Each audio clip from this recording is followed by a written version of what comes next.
Hello, my name is Genevieve Domenico. I'm originally from Westport, Connecticut. I am a sophomore in the McDonough School of Business, majoring in Business and Global Affairs and minoring in Chinese and Philosophy. The title of my paper is Gender Inequality in the Asia-Pacific Workplace, How to Improve.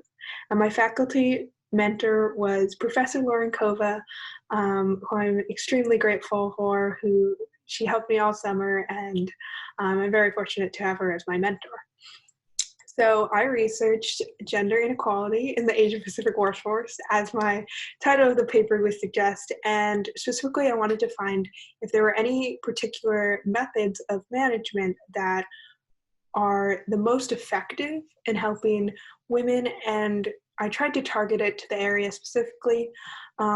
Gender inequality is an issue globally, but I tried to narrow it down to the Asia Pacific for my own personal interest, and also because I think that region has a very interesting background on prejudice regarding gender just in their culture.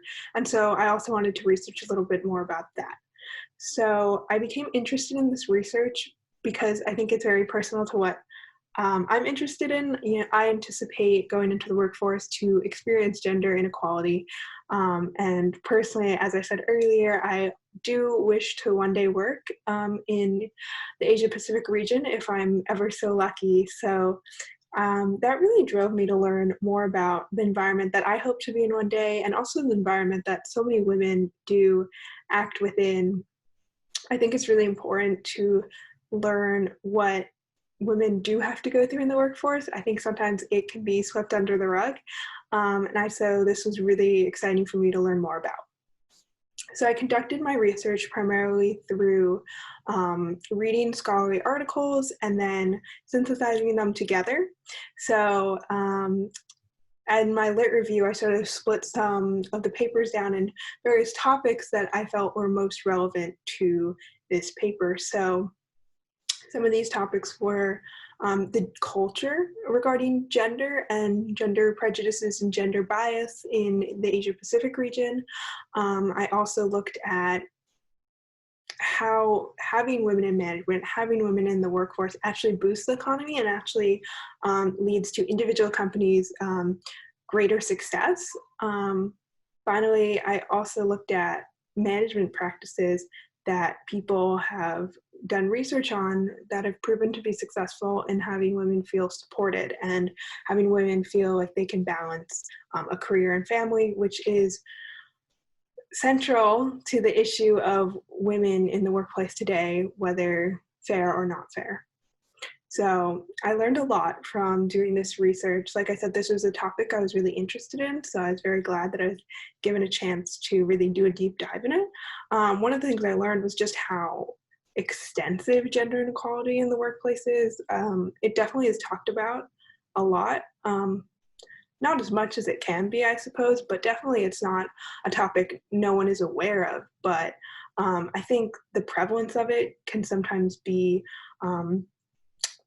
more subtle, not really talked about that often, and seeing all these numbers of pay inequality and labor force participation in a lot of countries, and just these stories that I also got to read about women who did try to balance their career and family and ultimately found it nearly impossible. Those things were always something interesting, something to learn about. And then I also had the chance to learn a little bit more about the background of some of these Asia Pacific countries. The Asia Pacific does cover a wide variety of countries, but I was able to focus on China in my paper, and then a little bit about Japan, especially in their womenomics, which was so fascinating.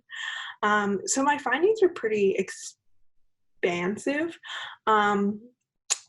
One of the things is gender inequality is so pervasive, I think, in society that it is really complicated with coming up with solutions. And as I wrote in my paper, there really is no one fixed solution to all gender equality amongst the Asia Pacific, amongst the world, amongst even the countries or the cities or the towns.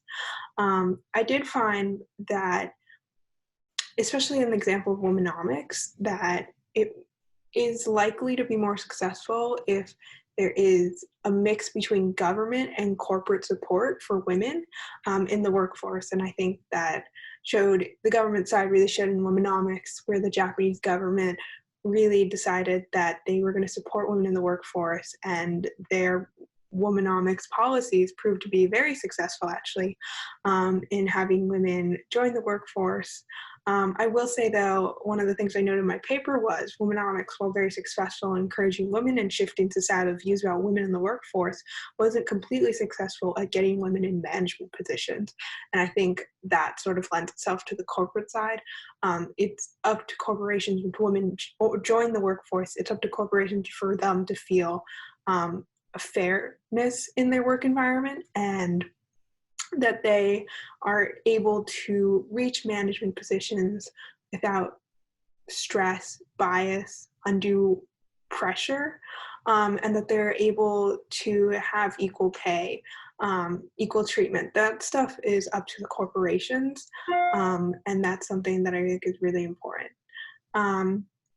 So something that was really surprising was that the Asia Pacific region actually has a high amount of CEOs and CFOs that are women, higher than the US and Europe, actually. So despite the fact that they have these large pay gaps, and they definitely have gender inequalities that are actually statistically greater than those in America, they still manage to have a larger amount of CFOs and CEOs, and that really fascinated me and was something I thought could be used in further research, just why that was. So overall, I found the SURF paper so fascinating. It was such a great way for me to look into an interest of mine, a passion of mine, in a really deep and significant way. A great way to spend the summer, especially given the circumstances of COVID-19. I'm so happy that I was able to work with Professor Lorinkova. She was extremely helpful for everything, and I can't thank her enough for all the support she gave me. And I can't wait to continue to look further into countries, into management practices. I only scratched the surface in my paper, and I can't wait to go deeper.